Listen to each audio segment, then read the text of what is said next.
அதாவது ஐயா நைட்டு வந்தாங்க, 8 மணிக்கு வந்தாங்க. களைப்பே இல்லாத பாடங்கள் எடுத்து அற்புதமான 120 பாயிண்ட் கொடுத்தாங்க நைட்டு. இப்போ பார்த்திங்கன்னா அதில் ஒரு ஒரு ஒரு பாயிண்ட் இருந்தாலும் கூட நிறைய பொக்கிஷங்கள் அவங்கக்கிட்ட மறைந்து இருக்குது. அதாவது வைத்திருக்கிறார்கள், நம்மள்கிட்ட கொடுக்கறதுக்கு தயாராக இருக்கிறாங்க. நாம் ஒவ்வொருத்தருக்கும் வாய்ப்பு கொடுக்கணும் அப்படிங்கிறதுக்காக ஐயாவுக்கு 1.25 மணி நேரம் கொடுத்துருக்குறோம். இதை 20 பேச்சாளர்கள் 3 மணிக்குள்ளே பேசணும் அப்படிங்கிற ஒரு கட்டாயத்துக்குள்ளே இருக்கிறோம். அதனால் ஐயா அவர்களுக்கு வாழ்த்தி வணங்குகிறோம். அடுத்ததாக நமது இது அருவி ஐயா சூரியநாராயணன் ஐயா அருவியை கொட்டுவாங்க உங்கள் கர ஓசையோடு. குருவே சர்வலோகானாம் விஜதே பவரோகினாம் நிதையே சர்வ வித்யானாம் ஸ்ரீ தட்சணாமூர்த்தி குருவே நமக.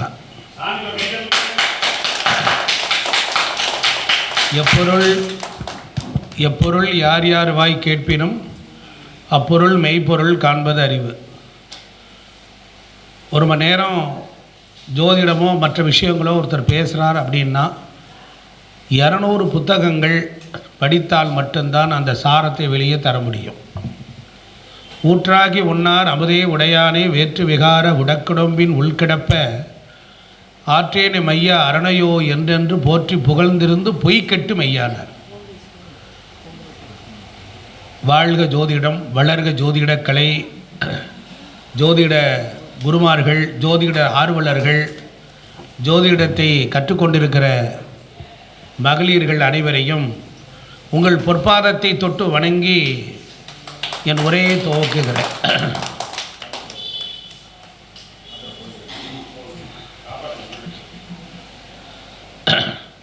முதல்ல லேசாக வாஸ்து சாஸ்திரத்தை தொட்டுட்டு அப்புறமேல் ஜோதிடத்துக்குள்ளே வருவோம். புறவே முகிய உஸ்தாஸ் தத்ர ஜாதோ நியானிசிஹா அப்படின்னு மயன் ஸ்லோகம் சொல்லுது. வசந்தைய சமின்நிதி வாஸ்து,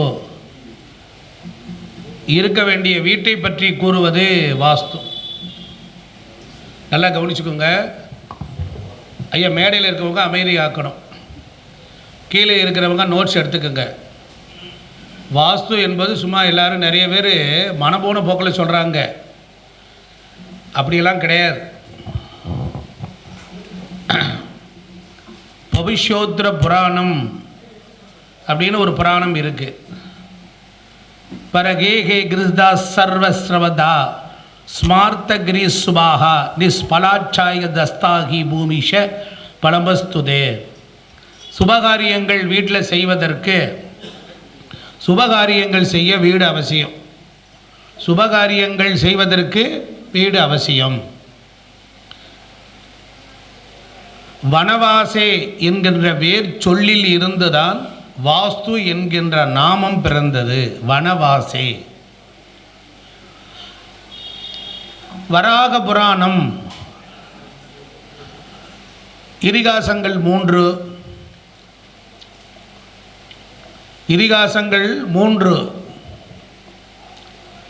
ராமாயணம் மகாபாரதம் மட்டும்தானே 2 என்று சொன்னார்கள், நீங்கள் 3 என்று சொல்கிறீர்களே அப்படின்னு கேட்டால் முன்னால் வந்து உட்காருக்குமா. கொஞ்சம் கேட்குற ஆர்வலர் உள்ளவர்கள் முன்ன வந்து உட்காருங்க. 108 புராணங்கள் இல்லை, 108 உபநிஷத்து. ரிக்வேதம், யஜுர்வேதம், சாமவேதம், அதர்வண வேதம், வேதம் 4. வேதம் 4னும் மெய்ப்பொருளாவது நாதன் நாமம் நமச்சிவாயவே. இதிகாசம் ராமாயணம் மகாபாரதம் 2 தான். சிவரகசியம் என்று ஒன்று உண்டு, அது அச்சில் ஏறவில்லை. சிவரகசியம் மறைக்கப்பட்டிருக்கிறது. 108 புராணங்கள் உண்டு, அதில் நிறைய மறைக்கப்பட்டு 18 புராணங்கள் தான் நமக்கு இருக்குது. நிறைய உபனிஷத்துக்கள் மறைக்கப்பட்டிருக்கிறது. தர்போவா உபனிஷத்துன்னு இருக்குது, தர்பை புள்ளை மட்டுமே சொல்லக்கூடியது. அதே போல் விபூதி உபனிஷத்துன்னு இருக்கு, அதுவும் மறைக்கப்பட்டது. வராக புராணத்தில் சங்கன் அசிரிரி அப்படின்னு சொல்லக்கூடிய வாணி, ஆகாச வாணி அப்படின்னு சொல்லுவார்கள். புஷ்கரணிக்கு மேற்கில் மலை உள்ள இடத்தில் தவம் செய்தால் அசிரிரி நமக்கு கேட்கப்பெறும். இந்த முன்னால் இருக்கிறவங்க தயவு செய்து பேச வேண்டாம்.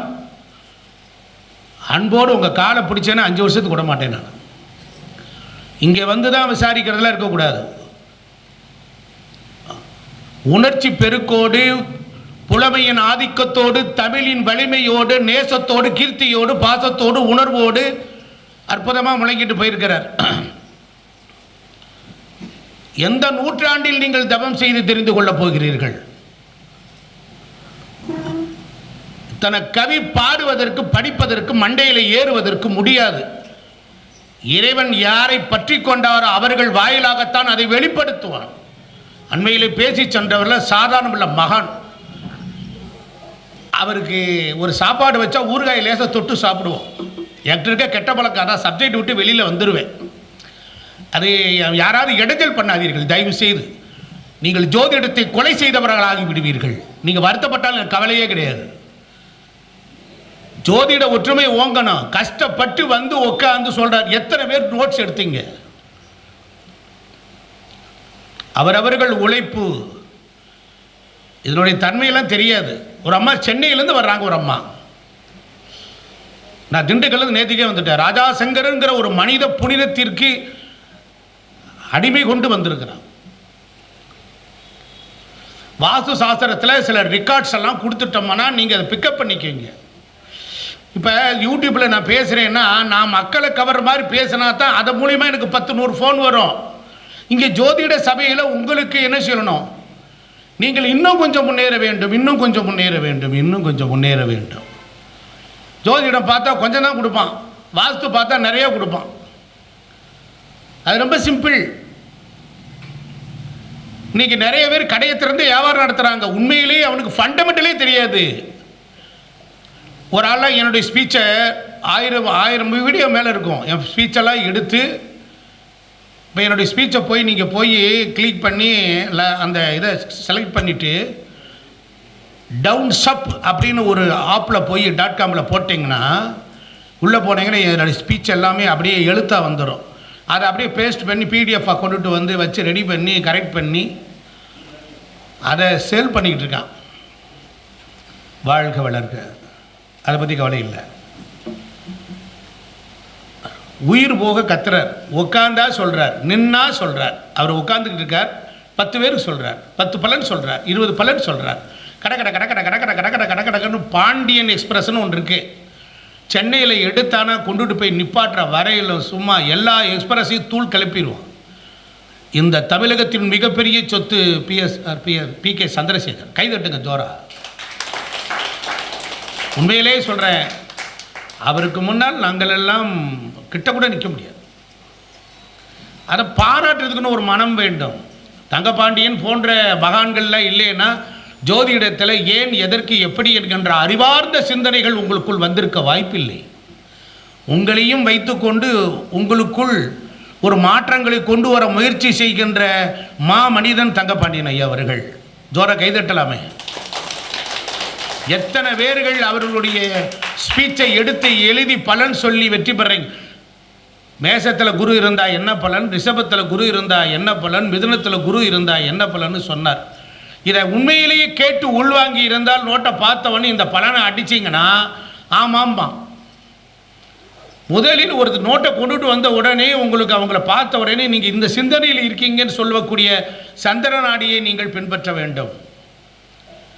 எத்தனை பேர் இதை பின்பற்றீங்களே தெரியல. வந்திருக்கிறவனுடைய மனோநிலை என்ன? நான் கிட்டத்தட்ட ஒரு 10,000-20 எக்கச்சக்கமாக ஜாதகம் பார்த்துருப்பேன். யாரும் என்கிட்ட அப்பாயின்மெண்ட் வாங்கினது இல்லை, உட்காரல. எல்லாமே நான் பார்க்காம தான் ஜாதகம் சொல்கிறேன். ஆன்லைன் வர்த்தகம் தான், ஆன்லைனில் தான் சொல்கிறேன். ஆன்லைனில் தான் சொல்லிக்கிட்டு இருக்கேன். அவன் எதிர்முனையில் இருப்பான், ஃபாரினில் இருப்பான், எங்கே வேணாலும் இருப்பான். என் சுயபிராணம் கிடையாது. என்னை திருத்திக் கொள்வதற்கு இத்தகைய சமூக ஊடகங்கள் எனக்கு பயன்பட்டது என்பதை பகிரங்கமாக நான் சொல்லுவேன். நான் ஒன்றும் வானத்திலிருந்து குதிக்கலை. யார் பேசினாலும் அதை கேட்பேன், குறிப்பு எடுப்பேன், அதை எனக்குள் அசை போடுவேன்.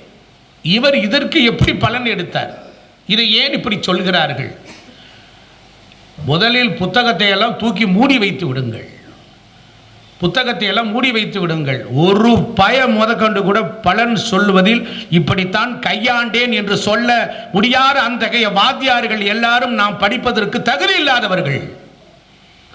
எல்லா பேரும் ஒரு புக்கை வாங்கி இன்னொருத்தன் காப்பி அடிக்கிறது 30-40 ஆண்டுகளுக்கு முன்னதாகவே நான் 20 வயசில் ஒரு வாஸ்து புக்கு வாங்கினேன், 5 புக்கு வாங்கினேன், 5 புக்கு ஒரே மாதிரி பிரிண்டு. யாரிடத்தில் இந்த ஏமாற்று வேலை? ஒரு வாத்தியார் என்பவர் எப்படி இருக்கணும்? இப்படித்தான் வரும், இப்படித்தான் எடுக்கும், இப்படித்தான் வரும் உடைத்து சொல்லி விட்டு போ. கற்று தேர்ந்து தெளிந்து விடுவானே அவன். எனக்கு எவ்வளவு மேல பாசம் இருக்கும், எவ்வளவு வெறி இருக்கும், சரியா பலன் சொல்ல முடியலங்கிற வருத்தம் எத்தனை பேருக்கு இருக்கும்? 5 பாயிண்ட் 6 கிரகம் வச்சிருக்கிறாரு, வச்சுக்கிட்டு அடிக்கிறார், பாயிண்ட் அடிக்கிறார். ஒரு கைதட்டு கொடுக்கலாம், தாராளமாக கொடுக்கலாம். பள்ளிபாளைய முருகேசன்னா கொக்கான அண்ணா அவர் வைத்திருக்கிறது ஒரு 2-4 ராகு கேது, புரியுதுங்களா? 6 நட்சத்திரம். இவனை கடந்து எவனும் பரமபதம் அடைய முடியாது. 1 சூரியன் 5ஆம் இடம் புத்திரபாகியத்துக்கு சூரியன், சுக்கிரன், குரு அவர் எடுக்கிறார். ரொம்ப சிம்பிளாக காலபுருஷத்தை அப்படி அழகாக வச்சிருக்கிறார். எந்த ஜாதகமாக இருந்தாலும் காலபுருஷத்தை வைத்துக்கொண்டு பலன் சொல்லி பாருங்கள், அது உங்களுக்கு சொல்ல முடியாததை சொல்லி கொண்டிருக்கும். நான் வந்த சப்ஜெக்டே விட்டேன், இருந்தாலும் இப்போ நான் நிறுத்திட்டு தண்ணியை குடிச்சிட்டு நான் வந்ததுக்கு சொல்ல போகிறேன். இது வரைக்கும் ஜோதிடம் தயவு செய்து எந்த மேடையிலும் போய் யாரிடத்தில் அப்போ தான் கொஞ்சிறது குழாவுறது, அது எங்களை செருப்பு கழட்டி அடித்ததுக்கு சமானம். உண்மை அதுதான். ஒரு நாளைக்கெல்லாம் கிட்டத்தட்ட 300-400 ஃபோன் வரும். அந்த ஃபோனை தூக்கி எரிஞ்சிட்டு, தங்கப்பாண்டியன் என்னை நண்பராக வச்சுட்டது காரணம் அதுதான். ஃபோனை தூக்கி போடுறேன் நினச்சி அப்படிம்பார். என்கிட்டலாம் பேசுவார். டெய்லி ஒரு 10 நிமிஷம், அரை மணி நேரம், 1/4 மணி நேரம் பேசுவார். அவர் மாதிரி ஒரு ஆள், அவரெல்லாம் வெறி பிடிச்சால் அவர் எல்லா பேரையும் நல்லா இருக்கிறார். தங்கப்பாண்டியனுடைய ஸ்டூடெண்ட்டாக இருக்கிறவங்க யாருமே இந்த உலகில் சோரம் போக மாட்டார்கள். பழைய ஜோசியர்கள் எவனுக்கும் ஒழுங்காக சொல்லியே கொடுக்கல. ஈரோடு மணியன் ஐயா இருக்கிறார், அவரை நீங்கள் உயிர் உள்ளவரை நினைக்க வேண்டும். அவருடைய ஸ்பீச் எங்கே இருந்தாலும் கேளுங்க. நீ பேச வந்தேன்னு அவனை சொல்கிறேன்னு ஒருத்தன் கமெண்ட் போடுறான், ஒருத்தன் இதில் கமெண்ட்ஸ் போடுறான், இவர் பேச வர மாட்டார், இப்படியே பேசிக்கிட்டு இருப்பாருன்னா நீ மீட்டிங்கு வர முடியாதவே நீ யூடியூப்பில் பார்த்து நீ தெரிஞ்சுக்கலான்னு நீ எப்படி முடியும்? நேற்றுக்கு பணியில் கூட உட்காந்துருந்தாங்க கிட்டத்தட்ட அத்தனை பேர். போன வருஷம் 100-150 பேர், இன்னைக்கு 10 பேர் கூட இல்லை. பள்ளமேடு யாவினும் பாய்ந்து சென்ற சிங்கமே துள்ளி ஓடும் மானை துரத்தி பிடிக்க முடியலன்னு படிச்சிருப்போம். அதனால் நான் சப்ஜெக்ட்டுக்கு வர்றேன். இது இப்போ பேசுனதை அதை டெலீட் பண்ணிடுங்க, அதை டெலிகாஸ்ட் பண்ணாதீங்க. ஆமாம்,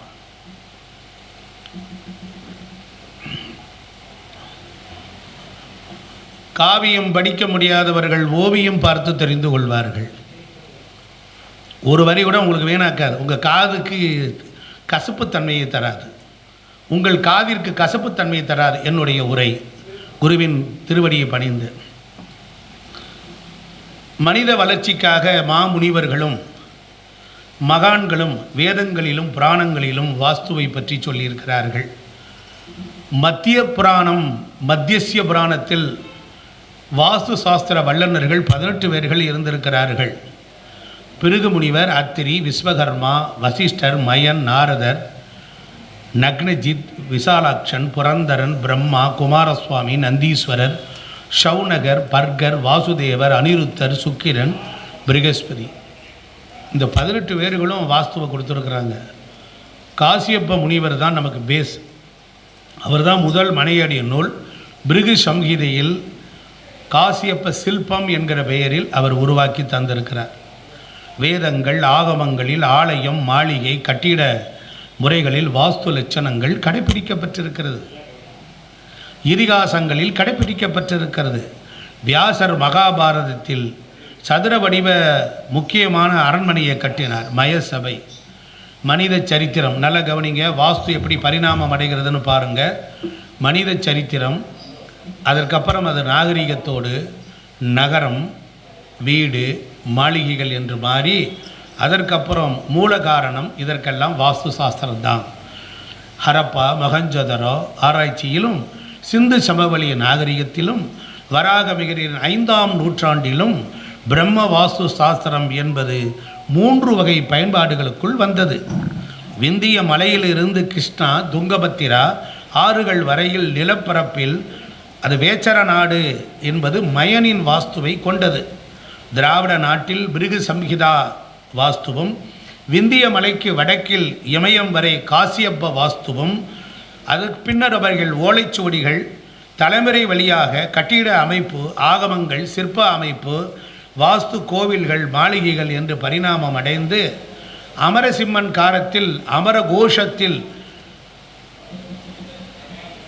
வேஸ்ம பூர்வ வாஸ்து சாஸ்திர ரீதியாக வாஸ்து சாஸ்திர நூல்களில் கிரகசில்பி சூத்திரங்களை ஒத்து மத்ய புராணம், ஸ்கந்த புராணம், அக்னி புராணம், கருட புராணம், விஷ்ணு புராணம் புராண இலக்கியங்கள் யாவும் பல மணியடி சாஸ்திர நூல்களில் சான்றாக இருக்கின்றன. பிற நூல்கள் பிருகு சம்ஹிதை என்கிற நூல், வராகமிகரர் நூல்கள், சூத்திரங்கள், வான நூல்களை அடிப்படையாக கொண்டவை. அடுக்குமாடி அளவுகள், மாளிகை வகைகள், பதும லட்சணங்கள் எல்லாம் வாஸ்துவில் உண்டு. விஷ்ணு தர்மோத்திர புராணம் என்கிற புராணத்தில் 7ஆம் நூற்றாண்டில் வாஸ்து சிற்பக்கலை ஓவியங்கள் உருவாக்கப்பட்டது. விஸ்வகர்மா வாஸ்து சாஸ்திரம் உலகியல் மத சம்பந்தம், கட்டிடம், மனையடி சாஸ்திரம், சிற்ப அமைப்பை அடிப்படையாக கொண்டது. சமராங்கனா சூத்திரதாரணா என்கின்ற 11ஆம் நூற்றாண்டில் போஜ மன்னர் இயற்றியது. கோவில், வாஸ்து, சிற்பம், ஓவியம், வண்ணங்கள் யாவும் கொண்டு வரப்பட்டது. அபராஜிதா பிரிட்சா என்பது 12ஆம் நூற்றாண்டில் விஸ்வகர்மாவின் மகன். அவன்தான் கேள்வி பதிலை எழுப்புகின்றார். ஜெயபிரிட்சா என்பது தென்னாடு முதன்மை மனையடி சாஸ்திர நூல். பிராமண மஞ்சரி என்பது 12ஆம் நூற்றாண்டின் சூத்திரதார மல்லர் என்கிற நாள் உருவாக்கப்பட்டது.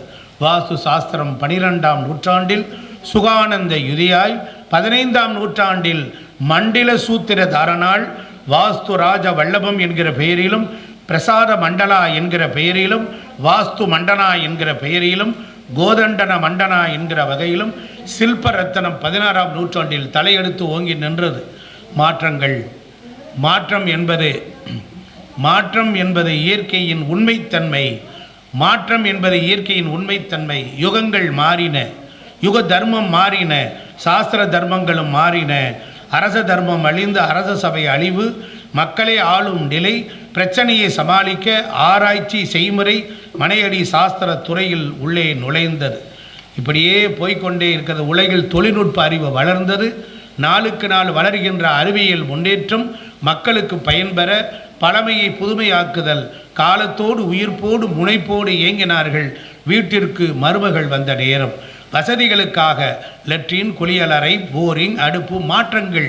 மந்திர யுகம் வேண்டாம் என்று மனிதன் எந்திர யுகம் வேண்டுமென்று பழைய கட்டிடக்கலை அழிந்து புதிய கலையை உருவாக்கினான்.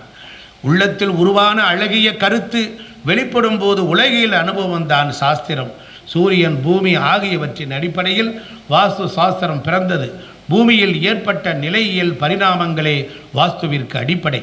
பூமியும் பூமியின் மேற்பரப்பும் பால்மண்டல வீதிகளும் பூமியின் பயணம், சாய்வு, பூமி சாய்வு, பிராணன், மூச்சு இவைகளின் வாயிலாக வாஸ்து அறிவியல் விஞ்ஞானத்தோடு ஒத்து வந்தது. பூமி தன்னைச்சானை சுற்றித்துக்கான் 460 கோடி ஆண்டுகளாக சுழன்று கொண்டிருக்கிறது. காந்த சக்தியை பெற்று விண்வெளியில் முறையாக நடனம் ஆடுகின்றது. பூமி தன் சுழற்சி சக்தியாலும் பூமியின் காந்த சக்தியாலும் சில விதிகளை, சில சூத்திரங்களை கட்டுப்படுத்தும் ஆற்றலை பெறுகிறது. வாஸ்து சாஸ்திரமும் சில இயல்புகளை கொண்டுள்ளது. இதுதான் வாஸ்து சாஸ்திர சட்டம். பூமி நார்த் ஈஸ்ட் சாய்தல், சவுத் ஈஸ்ட், சவுத் வெஸ்ட் உயர்தல், எதிர்மின் துருவமான தெற்கு உயர்வாக இருக்க வேண்டும் என்று வாஸ்துவின் சட்டம். இப்படியாக நம்மளுடைய வாஸ்து சாஸ்திரத்தினுடைய ஒரு அடிப்படையை காலம் தொட்டு இன்று வரையில் நான் கொண்டு வந்து சேர்த்திருக்கிறேன். எரிச்சல் இருக்கத்தான் செய்யும். இது எதற்கு டாக்குமெண்ட் மாதிரி இருக்கு என்று எல்லாரும் கேட்பீர்கள். என்றாவது ஒரு நாள் நீங்கள் மூலத்தை தெரிந்து கொள்ள வேண்டாமா? அதனால் அதை நான் சொல்லியிருக்கிறேன். சரி, வாஸ்து சாஸ்திரத்தில் எடுத்துக்கிட்டிங்கன்னா நிறைய காம்ப்ளிகேட்டட் இருக்கும். அதனால் இப்போ நாம் நேராக ஜோதிடத்திற்குள் வருவோம். குருவே சர்வலோகானாம் விஜதே பவரோகினாம் நிறையே சர்வ வித்யானாம் ஸ்ரீ தட்சிணாமூர்த்தி குருவே நமக. 100% அனைத்து பிரச்சனைக்கும் பலன் தரக்கூடிய சக்தி வாய்ந்த பரிகாரங்கள்லாம் பூமியில் இருக்குது. பரிகாரங்கள் என்பது குற்றப்பட்டவன், குறை உள்ளவன், நிறைவை அடைய முடியாதவன் ஏற்படுகின்ற வருத்தத்திற்கு, நோய்க்கு தரக்கூடிய மருந்து பரிகாரம். மனிதனை மனத்தளவில் அவனை சக்தி உள்ளவனாக மாற்றுதல், மனத்தை நம்பிக்கையோடு இருக்கச் செய்தல், அதுதான் பரிகாரம். பரிகாரம் என்பது ஒரு குறை என்பது இருக்கத்தான் செய்யும், அதை மாற்ற முடியாது, அதை தீர்க்க முடியாது, குறைகளை நிவர்த்தி செய்யவே முடியாது. ஆனால் எழுதி கொள்ளுங்க, யாராவது உங்களை பார்த்து கேட்டால் 200 மடங்கு குற்றம் இருக்கிறது, 200 மடங்கு 6 8 12 மாரகாதிபதி, பாரகாதிபதி, வக்கிர கிரகங்கள் இன்னும் என்ன இருக்கிறதோ அதனால் ஏற்படுகின்ற துன்பத்திற்கு 200 மடங்கு நெகட்டிவ் இருக்குனால் 2000 மடங்கு பாசிட்டிவை நீங்கள் டெவலப்மெண்ட் பண்ணினீங்கன்னா 200 உங்களுக்குள் இருக்கிற துன்பத்தை அது கொடுத்துக்கிட்டு தான் இருக்கும். 2000 பாசிட்டிவ் வந்துருச்சுன்னா இந்த 200 வேலை குறையும். இதுதான் முதல் பரிகாரம். நிறைய வாழ்க்கை சவால்கள், ஜாதகம், எளிய பரிகாரம், நிரந்தர வெற்றி பரிகாரம். இன்னொருத்தர் வைத்து செய்வதற்கு பெயர் தான் பரிகாரம், இன்னொருத்தரை வைத்து செய்வதற்கு பெயர் தான் பரிகாரம்.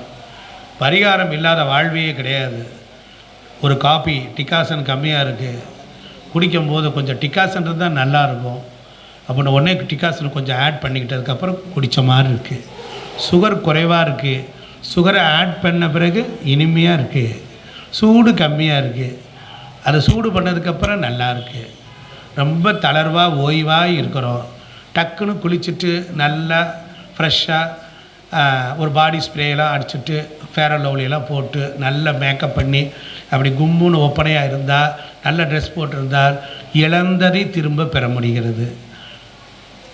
நமக்குள் ஏற்படுகின்ற கெமிக்கல் ரியாக்ஷன்கள் யாவும் கிரகங்கள். நமக்குள் ஏற்படுகின்ற உணர்வு மாற்றங்கள், உடல் மாற்றங்கள், மனம் மாற்றங்கள் யாவும் கிரகங்கள்.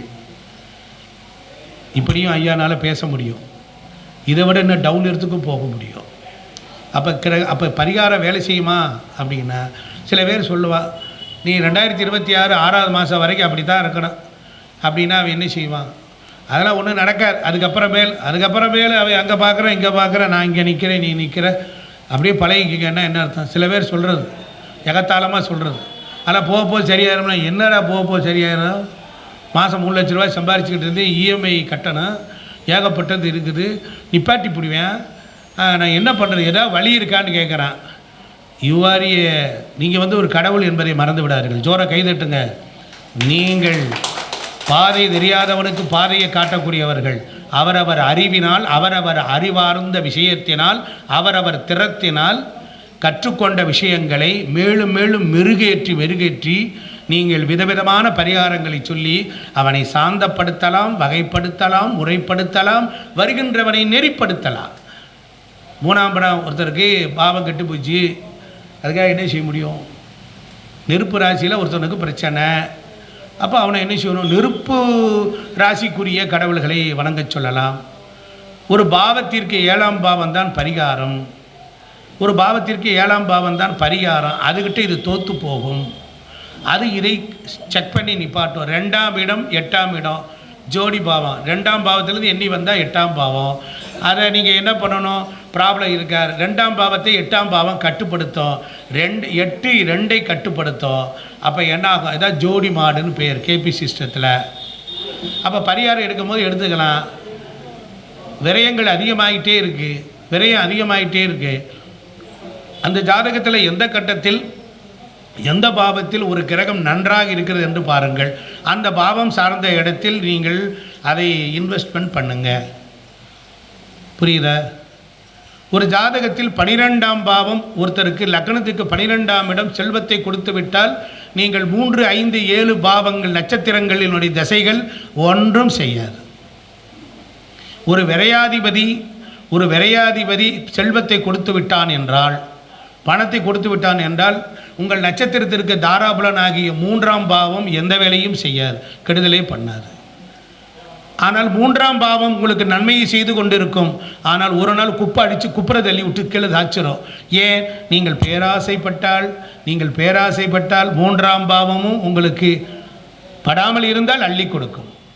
5ஆம் பாவம் என்பது அற்புதமான நட்சத்திரம். ஒரு நட்சத்திரத்திற்கு அந்த நட்சத்திரம் அந்த 3, 5, 7 என்கிற தாராபலன் உள்ளவைகள் எல்லாம் நீங்கள் சிறப்பாக செயல்படலாம்.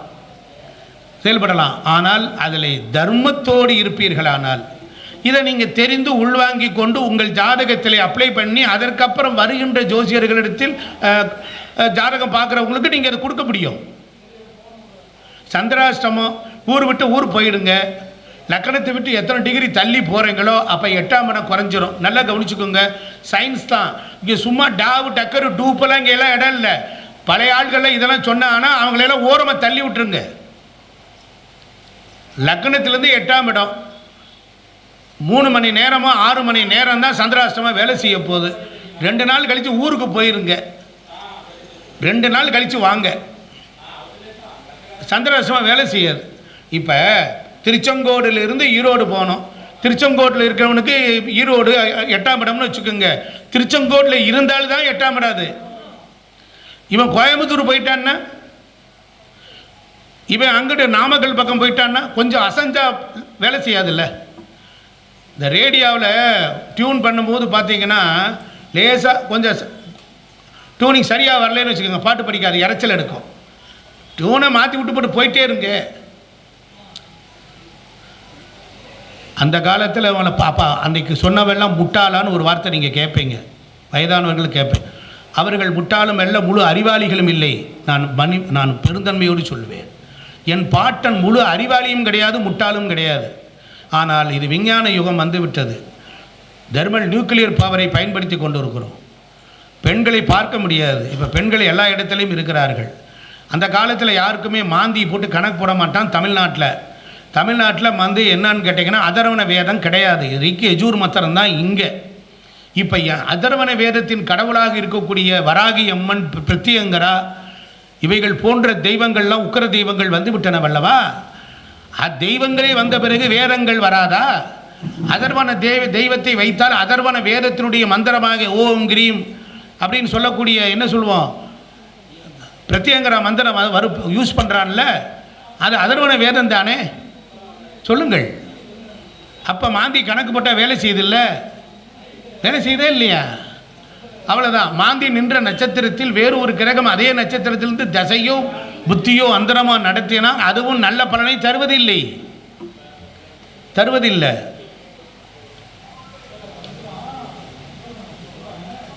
பிரார்த்தனைகள், வழிபாடுகள் 95% மனிதனுக்கு வெற்றியே தருது. அவளை எதுக்கு டெம்பிள் சயின்ஸ் வச்சிருக்கிறான்? இவ்வளவு கோயில்கள் உருவாக வேண்டிய அவசியம் என்ன? டெம்பிள் சயின்ஸ் நல்லா கவனிச்சுக்கணும். 7 நிலை கோபுரங்கள் போனால் ஒரு மனிதனுடைய கிரகம் வேலை செய்யாது. 7 நிலை கோபுரங்கள் வேலை செய்யாது.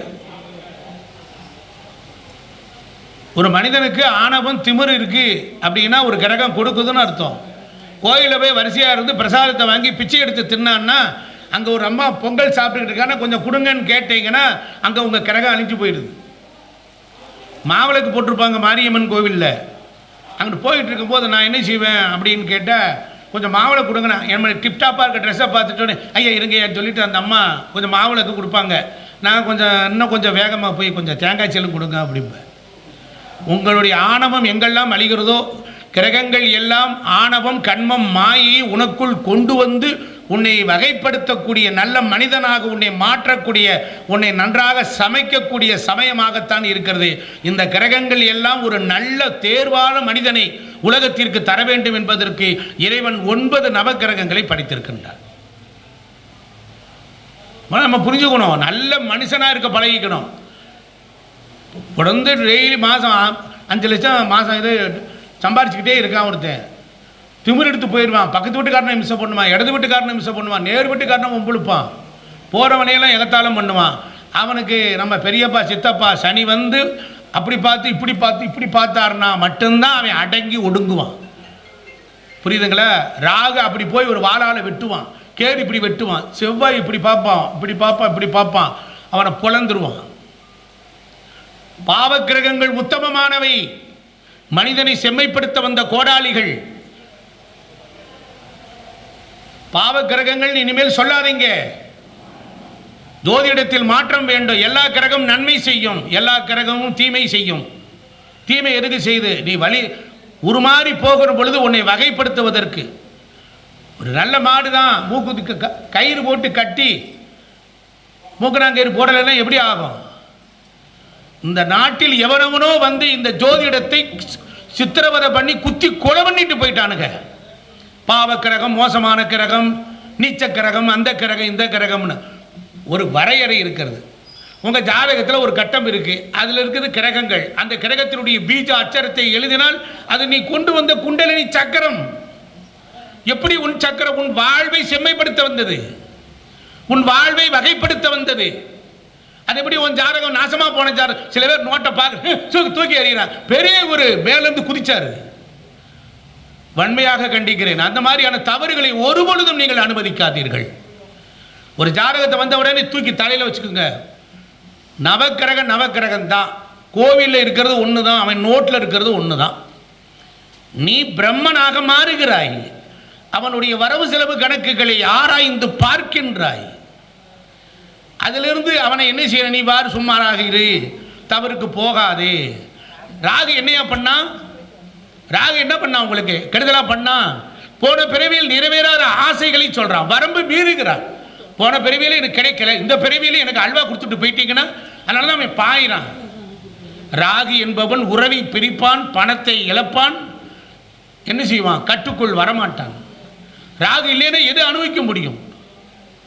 ராகு இல்லைன்னா இன்பம் அனுபவிக்க முடியாது. ஒன்றுக்கு 2 கார் வச்சிருக்கிறான், ஒன்றுக்கு 3 பைக் வச்சிருக்கிறான், ஒன்றுக்கு 40 சேலை வச்சிருக்கிறான், ஒன்றுக்கு 1 சட்டையே வச்சிருக்கிறான். ஒரு தடவை எடுக்க போனால் 40,000 ரூபாய்க்கு இல்லைன்னு சட்டை எடுக்கிறான். மேடம் மேடம் புரியுதுங்களா? அதனால கிரகங்களை வையாதீர்கள், நீங்கள் தோற்று போய் விடுவீர்கள். எந்த ஜோசியனும் விளங்கினதா சரித்திரம் இல்லைன்னு ஒருத்தர் சொல்கிறான். ஜோசியத்துக்கு வந்து அவ்வளோதான், ஒன்றுமெல்லாம் போயிடும் அப்படிங்கிறான். நம்மளுடைய அணுகுமுறை தவறாக இருக்கும் பட்சத்தில் நாம் தவறாகத்தான் இருப்போம். கர்மகாரியங்கிறான். பிராமணன் சொல்கிறான், இறந்தவனுக்கு கர்மகாரியம் பண்ணால் அவன் நாசமாக போயிடுவான்டார். எல்லாத்துலேயும் சிவன் தான் இருக்குது. வந்தவனுக்கு கொஞ்சம் சரியில்லாமல் இருக்குது, கொஞ்சம் பார்த்து சூதானமாக இருங்க, கவனமாக இருங்க, அதிகமாக பணத்தை இன்வெஸ்ட்மெண்ட் பண்ணிடாதீங்க, ஏமாந்துடாதீங்க, ராகு இப்படி பார்க்குறாரு, இது மாதிரி செய்கிறாரு, உங்கள் ஆசை இப்படி இருக்குது. அவன் வாழ்வியலோடு இணைந்து பலன் சொல்ல பழகுங்கள். உங்களுக்கு இந்த எண்ணமெல்லாம் வருமே. ஒரு திசை முடிகிறதுக்கு முன்னாலே 6 மாதத்துக்கு முன்னாடி அடுத்த திசை ஆரம்பிச்சிடும். அதுக்கு பலன் சொல்லி பாருங்க, இந்த எண்ணமெல்லாம் வருதான்னு கேளு. ஆமாம் அண்ணாச்சி, ஆமாம் அண்ணாச்சி அப்படிங்கிறான். அப்போ அவனுக்கு அவன் மனதில் ஓடக்கூடிய மாயத்தன்மை, அந்த எண்ணத்தை நீங்கள் எப்படி கேட்ச் பண்ணி நீங்கள் சொல்கிறீங்க? அதுதான் ஜோதிடம். மறைந்திடு மூடிய மாய இருளை அறம் பாவம் என்னும் அருங்கயிற்றால் கட்டி, அவ்வளவுதான் ஜோசியம்.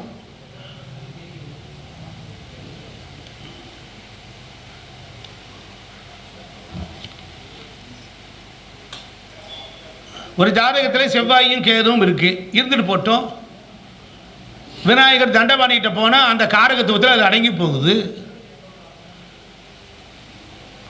செவ்வாய் என்பது முருகப்பெருமான், வீரம், வீரவேள், வேளு அப்படிங்கிறதெல்லாம் செவ்வாயுடைய ஆதிக்கம். கேது ஞானகாரகன், 2 பேரும் கன்ஜெக்ஷன் ஆகிறான். விநாயகர் வரும், தண்டபாணி வரும். செவ்வாயும் சனி வந்துட்டான். செவ்வாய் முரட்டுக்காரகன், சனி வந்து திடமானவன்.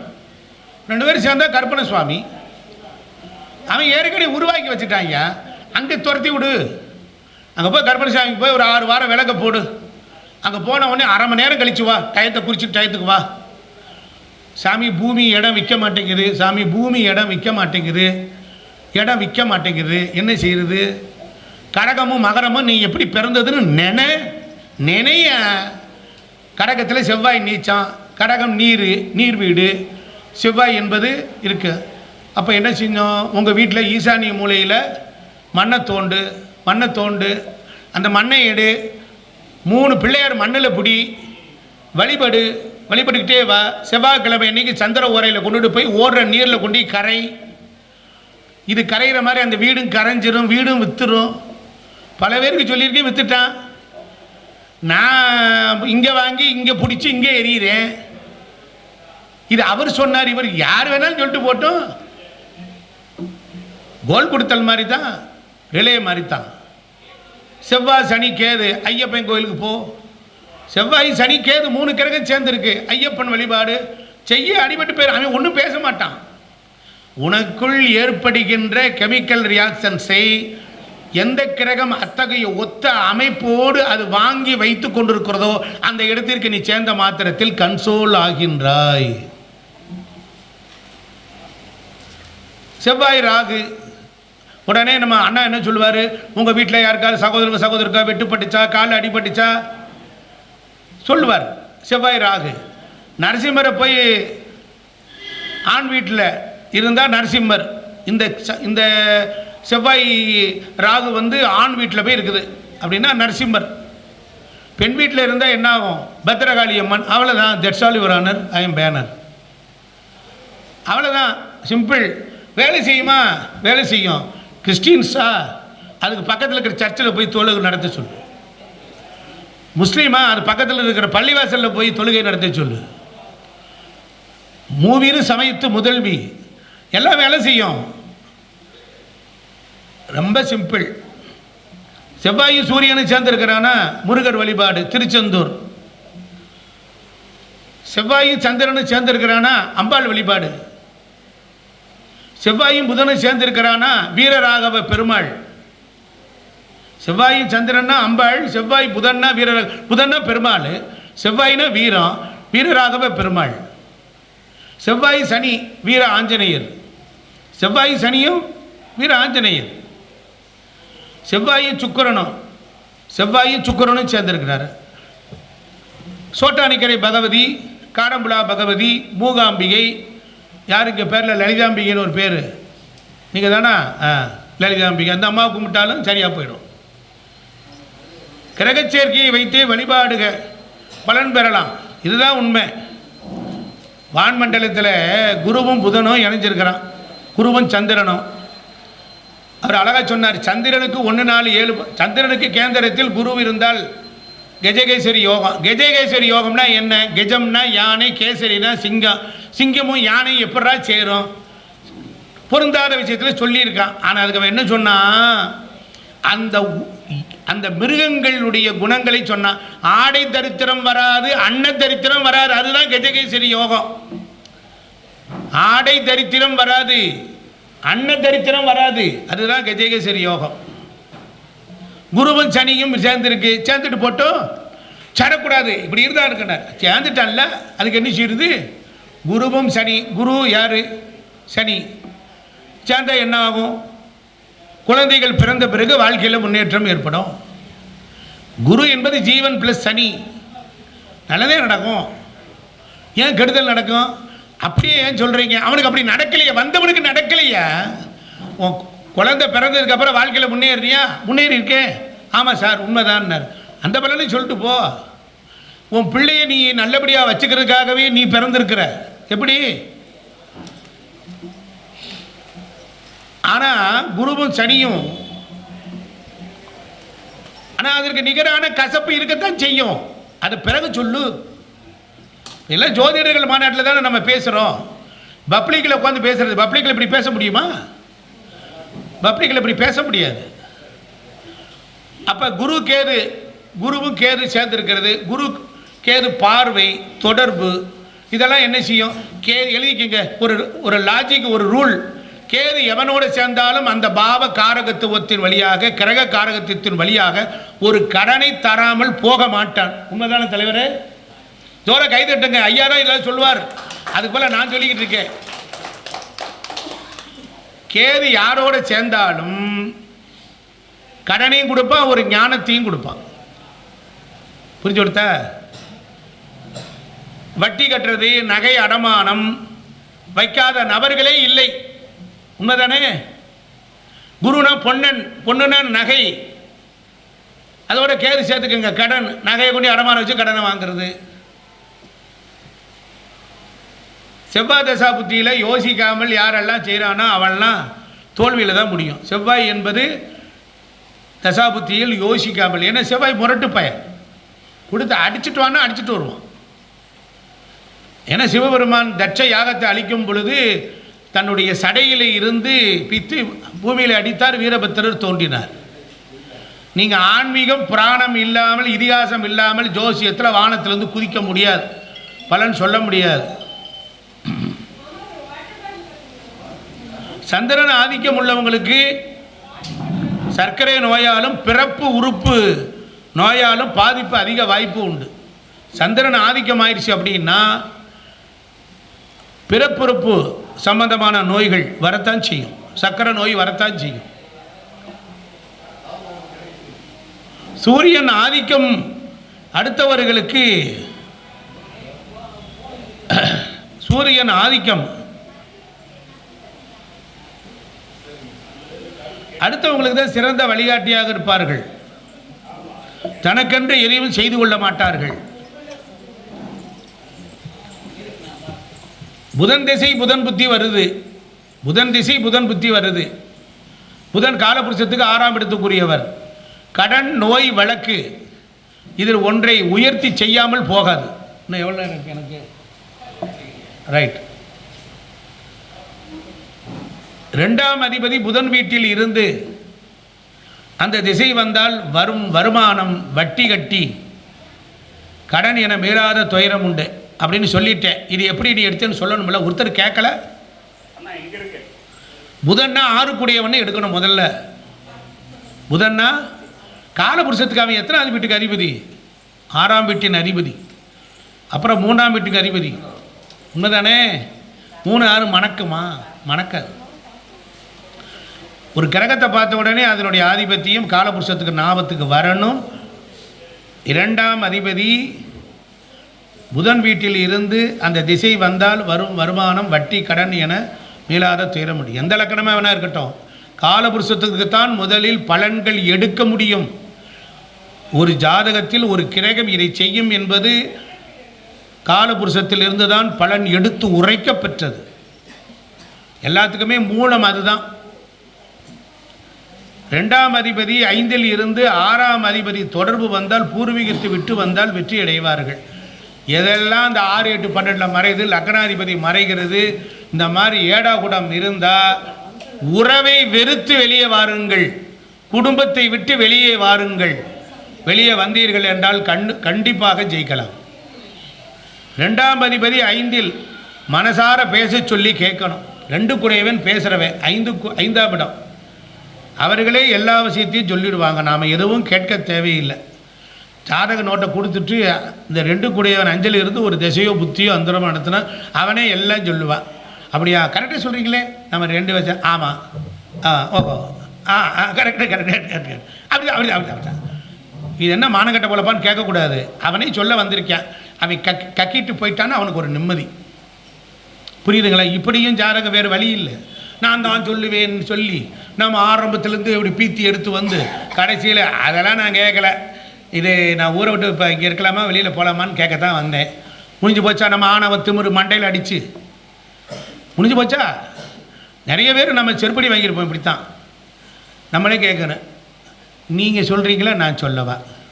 நீங்கள் கேள்வி கேட்குறீங்களா, என்ன சொல்லுங்கள். நீங்கள் எதுக்காக என்ன, உங்களுக்கு எப்படி பிடிச்சது, நீங்கள் எதற்காக வந்தீங்க அப்படின்னு கேட்டால் அப்போ அடுத்த கேள்வியிலேருந்து பதிலேருந்தே தெரிவிப்பார். நீங்கள் சொல்லுங்கள் அப்படின்னா இது வில்லங்க வீராசாமின்னு அர்த்தம். அப்போ இந்த ஒரு ஆள்னா என்னைய எப்படி பால் போட்டாலும் மனைக்கு பிடிச்சிடுறேன். சொல்லி பார்த்தேன், சந்திரநாடி அது நவாம்சத்தில் எல்லா விவரமும் சொல்லி பார்த்தேன். அதெல்லாம் எல்லாருக்கும் இருக்கிறதானே. என்ன உன் பணத்தை வாங்கிக்க, என்னை உட்குறதுக்குனே நீ வந்திருக்கிற, ஏன்னா இல்லாத இங்கே என் கணத்தை காணாங்கிற கேஸ் மாதிரி இருக்குது. அதனால் உன் பணத்தை திருப்பாரு. என்னங்க அப்படி கேட்டீங்க, என்னையே பேச விட்டீங்களா அப்படின்னா. அப்போ தான் பார்த்தேன், 2 கூடிய 5இல் இருக்கான். அவன் கேள்வி கேட்பான். அவன் வந்து சொல்லானார். நான் அவனுக்கு இந்த 2 கலரில் ஜோசியர்னு பார்த்துட்டேன். அப்போ உடனே பார்த்தேன், நீங்கள் ஜோசியர் தானே அப்படின்னு. அப்படி இல்லை ஜோசியர் இல்லை, நீங்கள் எப்படி பேசுவீங்க, நான் ஒரு கேள்வி கேட்குறேன், நீங்கள் உங்களுக்கு எவ்வளோ ஃபீஸு, நான் சும்மா நாச்சுக்காக அடிச்சு விட்டேன், நான் ஒரு 2000 ரூபா வரைக்கும் வாங்குகிறேன், நீங்கள் என்ன விருப்பமோ கொடுங்கன்ட்டேன். ஏதோ வந்தார காசு வாங்கி பாக்கெட்டில் போடுவோமே, புரியுதுங்களா? சிரிக்கக்கூடாது. இதெல்லாம் நான் சிரித்தா நீங்கள் சிரித்தது. நான் வந்து உங்கள் காலை தொட்டு சரணாகிரி ஆகிட்டேன். ஆரம்பமே என்ன சொன்னேன், நீங்கள் வேறு நான் வேறு இல்லை அப்படின்ன உடனே அவன் என்ன சொன்னான், இதுக்கு என்ன செய்யும், இது என்ன செய்யணும். அவன் அடிக்கிற பாயிண்ட்டுக்கு அளவே இல்லை. வக்கரமாக இருக்குது, வக்கர கிரகத்தோடு இந்த கிரகம் என்ன செய்யும், அது என்ன செய்யும், பரிவர்த்தனை ஆனது என்ன செய்யும் அப்படின்னா, ஐயோ காலையிலேயே ஒரு கிரிக்கெட்டை மாட்டிக்கிட்டான் போல வடிவேல் மாதிரி அப்படின்ட்டு இந்த இலவச பாடம் நடத்துகிற மாதிரி அவனுக்கு ஒரு பாடத்தை நடத்தி முடித்தேன். கரெக்ட். நீங்கள் தர்ம கர்மாதிபதி யோகம் இருக்குது, நீங்கள் சாதாரண ஆள் இல்லை. ரைட். வீடு வாசல் வச்சு வீட்டில் 2 கார் இருக்கணும். இப்படி இப்படி பிடிச்சி எடுத்த தர்ம எந்த ஜாதகத்துக்கு பலன் சொல்ல முடியவில்லை என்றால் தர்ம கர்மாதிபதி அடைந்த நிலையை வைத்துக்கொண்டு பலனை சொல்லிடுங்க. ஆமாம். அதே போல் ராகுவை வைத்துக்கொண்டு பலன் சொல்லுங்கள், கேதுவை வைத்துக்கொண்டு பலன் சொல்லுங்கள். இதன் மூலமாக நம்ம வாழ்க்கையில் நிறைய நல்ல விஷயங்களை பெறலாம். ஒரே ஒரு விஷயம் என்னன்னா, ஒவ்வொரு நாளும் ஒரு நோட்டு போட்டு எழுதுங்க, விழிப்புணர்வாக இருங்க, ஜோதிடர்களை திட்டாதீர்கள், ஜோதிடத்திற்கு புறம்பாக பேசுபவர்களிடம் விலகி வாருங்கள். சில பேரெல்லாம் யாரை பார்த்தாலும் அது அப்படி இல்லை இப்படி இல்லைப்பா. அவர் எவ்வளோ பெரிய ஆளாக இருந்தாலும் அவர்களிடத்திலிருந்து நீங்கள் இருக்க முடியாது. அதனால் ஜோதிடம் வாழ வேண்டும், ஜோசியம் இருக்கணும். இதை வச்சு தான் சம்பாதிக்கிறோம், இதை வச்சு தான் பிழைக்கிறோம், பிள்ளை குட்டிகளை வளர்க்குறோம், காப்பாற்றுறோம், நல்ல டெலிசியஸ் ஃபுட்டு சாப்பிட்றோம், நல்ல சொஃபிஸ்டிகேட்டட் லைஃப்பை என்ஜாய் பண்ணுறோம். நாம் இதை வாழவில்லை என்றால் முடியாது. அதனால் எனக்கு பல பலன்களை தர மறுத்திருந்தால் நான் இன்று சபையில் நிற்க முடியாது. நான் ஒரு ஜோதிட ஆராய்ச்சியாளராகவும் நிறைய விஷயங்களையும் பண்ணுவதற்கு காரணம் சமூகம். சமூகத்தை திட்டாதீர்கள், நீங்கள் வாழும் வீடை திட்டாதீர்கள், நீங்கள் வாழும் ஊரை திட்டாதீர்கள், உங்கள் நோட்டை திட்டாதீர்கள், நான் லட்சணம் இல்லாதவன் என்று திட்டாதீர்கள். உங்களிடத்தில் உயர்வான எண்ணங்கள் நீங்கள் விதைத்து கொண்டே இருங்கள். பணக்காரர்களை திட்டாதீர்கள், பகட்டானவர்களை திட்டாதீர்கள். மேடையில் உயர்ந்து இருக்கக்கூடிய ஜோதிகள் இவரெல்லாம் 2000 வாங்குகிறார் 1000 வாங்குகிறார் என்று பொறாமைப்படாதீர்கள். உயர்ந்த எண்ணங்கள், உயர்ந்த கருத்துக்கள் உங்களை ஒரு நாள் உயர்த்தி கொண்டிருக்கும். கீழே விழுந்தவனை மேலே தூக்கி வைத்தார் சிவபெருமான். சந்திரன் களங்கமானவன், கீழே விழுந்தவனை இடுப்பில் தூக்கலாம், மடியில் வைக்கலாம், தலையில் தூக்கி வைத்தார். சந்திரனை போன்று ஒரு மோசமானவனை நீங்கள் ஜோதிடத்தில் பார்க்க முடியாது. அப்பேற்பட்டவன் குருவின் மனைவி தாரையோடு அவன், ஆனால் அவன் ஒழுக்கத்தோடு இருந்தான். தாரை வழி தவறி அவனை அழைத்தான். இப்படி ஜோதிடத்துக்குள்ளார நிறைய இருக்குது. சந்திரன் செவ்வாய், சந்திரன் சுக்கிரன், இது போன்ற விஷயங்கள் எல்லாம் இதுகள் குறைகள் இல்லை. அந்த ஆத்மா அந்த பிறவியில் அது அனுபவிக்க வேண்டும் என்ற அளவில்லாத ஆசை, அவைகள் குற்றங்கள், குறைகள், துன்பங்கள், வக்ரங்கள், இதெல்லாம் பல பல பிறவிகளை செய்து வருகின்ற தொடர் தண்டனைகள். அவைகளினால் அந்த ஜாதகருடைய குழந்தைகளும் சேர்ந்த வக்ர கிரகங்களுடைய தொடர்புகளும் ஒரு சலிப்பும் ஒரு பிரச்சனைகளையும் துன்பங்களையும் தருகின்றன. மென்மையாக அழகாக சொல்ல வேண்டும். ஆனால் ஜோதிடத்திற்கு புறம்பான கருத்துக்களை முன்வைக்கக்கூடாது, கற்பனையாக எதுவும் சொல்லக்கூடாது. அதே போல் யாராவது ஒருவர் உங்களிடத்தில் தர்க்க சாஸ்திரத்தில் வந்தால், என் குருவிடத்தில் தான் கற்றுக்கொண்டேன், என் குருவை போய் கேளு என்று சொல்லிவிட வேண்டும். அவ்வளோதான். புரியுதுங்களா? அதனால் குருவின் பெயரை சொல்ல கூசக்கூடாது. குரு சமாளித்து விடுவார். அதனால் குருவை சொல்லி வணங்க வேண்டும், குருவை நினைக்க வேண்டும். இது காரணம் என்ன என்றால், உங்களுடைய இன்ட்யூஷன் பவரில் குரு வந்து உங்களுக்கு தெரியாததெல்லாம் உணர்த்துவார். அதனால் இந்த சபையில் அறிவார்ந்த சபை, நிறைய பேர்கள் நிறைய விஷயங்கள் சொல்லுவார்கள். ஆனால் ஒரே ஒரு வியாதி இங்கே ஓடிக்கொண்டிருக்கிறது. அனைத்து கருத்தரங்குகளில் மாநாடுகள் தான் பேச வேண்டுமானால் தான் பேச வேண்டியதை துப்புவதற்கு மட்டுமே பிறர் நினைத்து கொண்டிருக்கிறார்கள். பலருடைய வார்த்தைகளை கேட்க மறுக்கிறார்கள். உங்களுக்கு கிடைக்கிற வாய்ப்பு வரும்பொழுது பேசுங்கள், மற்றவர்கள் கேட்கும்போது இன்னும் கொஞ்சம் எடுத்து பாக்கெட்டில் போடுங்கள் என்று சொல்லி இங்கே வருகை தந்தவர்கள் அனைவருடைய உள்ளங்களிலும் இல்லங்களிலும் எல்லா செல்வங்களும் நிறைந்திருக்கிற பராச்சரரை வேண்டுகின்றேன். எல்லா கடவுள்களையும் வேண்டி பணிகின்றேன். நான் கொஞ்சம் கோபமாக உணர்ச்சி பூர்வமாக பேசுகிறதுக்கு காரணம் என்ன என்றால், சாதாரணமானவள் லோக்கலாகவே இருக்கக்கூடாது, சீக்கிரம் மேலே வந்துடணும். அதனால் சீக்கிரம் மேலே வந்துடணும். மேடையில் பேசுபவர்கள் மற்றும் ஞானிகள், அறிவார்ந்தவர்கள் அல்ல, பேச முடியாதவர்கள் கூட, உங்கள்கிட்ட கேட்குற கேள்விக்கு பதில் சொல்ல முடியாதவர்கள்லாம் மேடையில் இருக்கிறார்கள். வாழ்ந்தவர்கள், வாழ்ந்துவிட்டு போனவர்கள்லாம் இருக்கிறார்கள். ஜோதிடம் ஒரு அற்புதம், ஒரு புதுமை, அது நமக்கு கிடைத்த ஒரு பெரிய கிஃப்ட்டு. நாம் தெய்வஞர்கள், இறைவனுடைய செல்ல பிள்ளைகள். நாம் நல்ல பிள்ளை ஆகுவதற்குரிய காலத்தை தரக்கூடிய இந்த போல் பயிற்சி மேடைகள் நமக்கு நாளெங்கும் இருக்கணும். விடிய விடிய ஜாதகம் சொல்லி கொண்டிருந்தோம். விடிய விடிய துண்டு சீட்டு இல்லாமல், பேப்பர் இல்லாமல் ஜோதிடம் பிறந்ததிலிருந்து பால் மண்டல வீதி பிறந்ததிலிருந்து அவ்வளோ விஷயங்களை சொல்லி கொண்டிருக்கிறோம். கற்றலின் கேட்டல் நன்றி என்று சொல்லி விடைபெறுகிறேன். நன்றி.